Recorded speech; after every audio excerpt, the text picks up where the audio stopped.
more like it. But that looks good. All right, man. It is time for another episode of High Hands. You know, almost said the whole wrong podcast.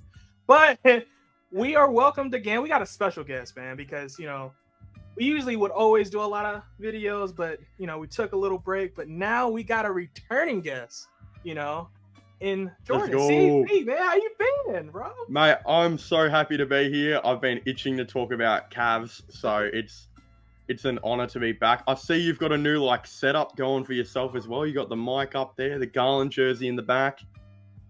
I'm so proud of it too. It still need work. I need a lot of work, but it's getting there. It is. It looks good. I like it. Looks very good. But all right, guys, I wanted to touch on a couple topics today once I find my words, but we got a couple of topics. This pod is going to be probably sweet and simple. But the main thing, right? Me and CHB are huge on our Cleveland Cavaliers, right? And I feel like it was right to start off because I think it's a lot of things that we've reported on that I think we both think is happening. And then we got a lot of news that has happened for the Cleveland Cavaliers. But I want to start off with this, right? The Cleveland Cavaliers just signed Kenny Atkinson, right? And I voiced what my concerns about Kenny Atkinson on my channel, as well as That's Rather Cavaliers. But I want to hear from you, man. How do you feel about this Kenny Atkinson move with the Cavs? You think this is a good move for the Cavs? Yeah, well, it's a tough one because me and you, we went back and forth previously on JB Bickerstaff and whether or not he should be fired.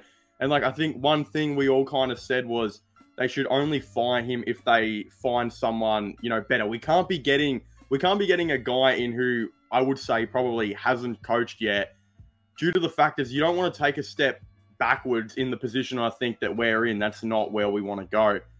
I think Kenny Atkinson, whether or not he's a step forward or not, at least you know you haven't gotten a guy, I would say, who's worse than JB Bickerstaff. I think he's proven that he was a solid coach on the Brooklyn Nets, and I'll get your thoughts on this, but one thing I really liked that I think Kenny Atkinson did on the Nets that was good was he had an ability to be able to play two ball-dominant guards at the same time and make them work.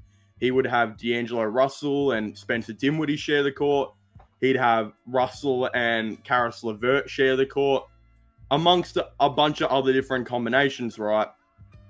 We have Garland and Mitchell, and their two biggest problem is they have really struggled so far to be able to share the court. So I guess my question for you is, do you think Kenny Atkinson can maybe make that duo a thing that actually works? Because it doesn't look like Garland's going to be getting traded.